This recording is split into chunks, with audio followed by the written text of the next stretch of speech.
ఇక్కడ MIM party leader అన్నాడు, మహానాయకుడు ఆయన పాపం ఓవైసీ గారు. ఆయన మహిళ మీద అత్యాచారం జరిగింది, మహిళను హత్య చేసే ప్రయత్నం చేసినారు, మహిళ బాగుందా బాగలేదా బాగుండాలని కోరుకుంటాడేనే. జరిగిందో జరగలేదో అంటున్నారు.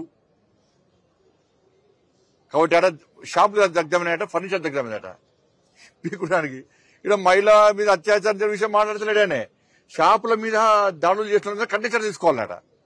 మరి హిందూ షాపులో కూడా దాడులు జరిగినాయి, మరి దాని మీద ఎందుకు మాట్లాడతలేవు? ఇప్పుడు మీ వక్ఫ్ బోర్డు చైర్మన్ మీ ఎమ్మెల్యే కొడుకు అత్యాచారం చేసిండు, ఎందుకు మాట్లాడలే? అక్కడ గిరిజన మహిళ మీద జరిగిన అత్యాచారం ఎందుకు మాట్లాడలే? నిర్మల్లో అత్యాచారం జరిగింది ఎందుకు మాట్లాడలే? బేగం బజార్లో రఫీక్ అనే ఎంఏ పార్టీ నాయకుడు ఒక మహిళను అత్యాచారం చేసే ప్రయత్నం చేసిండు, దాని మీద ఎందుకు మాట్లాడలే? వీటిని ఎందుకు మాట్లాడలే? వీటిని ఎందుకు స్పందించాడు? మీకు కావాల్సిన ప్రాపర్టీస్ కావాలి. నీ ఏరియాలో ఉంటుంది హాస్పిటల్, గాంధీ హాస్పిటల్. ఇక్కడ హైదరాబాద్ లో ఒక పేషెంట్, ఒక మహిళ, ఆదివాసీ మహిళ, మీ వర్గానికి సంబంధించిన ఒక మూర్ఖుడు అత్యాచార యత్నం చేస్తే, హత్య చేసే ప్రయత్నం చేస్తే కనీసం ఇంగిత జ్ఞానం లేదు, నీకు మానవత్వం లేదు. వచ్చి చూసిపోదామని చెప్పి ఇంగిత జ్ఞానం అక్కర్లేదు నీకు. ఇవాళ నువ్వు ప్రాపర్టీస్ గురించి మాట్లాడతావు.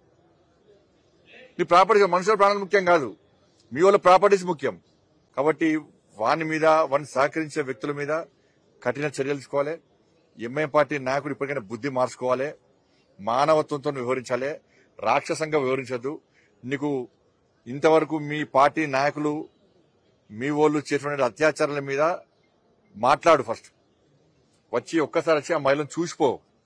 నీకు మానవత్వం ఉంటే నీకు టీవీలు, సోఫాలు, కార్లు, ఇండ్లు ముఖ్యం, మనుషుల ప్రాణాలు ముఖ్యం కాదు. రాక్షసులు కదా మీరు. మీ పార్టీ అటువంటి పార్టీ మీది. కాబట్టి ఇటువంటి ప్రయత్నాలు మంచి కాదు. కాబట్టి దీని మీద ప్రభుత్వం సీరియస్ వహించాలి. ఏ పార్టీ స్పందించదు, అక్కడక్కడ ఎవరొకరు చిన్న చిన్నగా స్పందిస్తారు, స్పందించాలని స్పందిస్తారు. 7,000 ప్రజా సంఘాలు, 7,000 మేధావులందరూ కూడా, 7,000 పార్టీలు. మంచి పద్ధతి కాదు. దీని మానవత్వం చూడాలి, మొత్తం కొంత చూడాలని చెప్పి విజ్ఞప్తి చేస్తాను.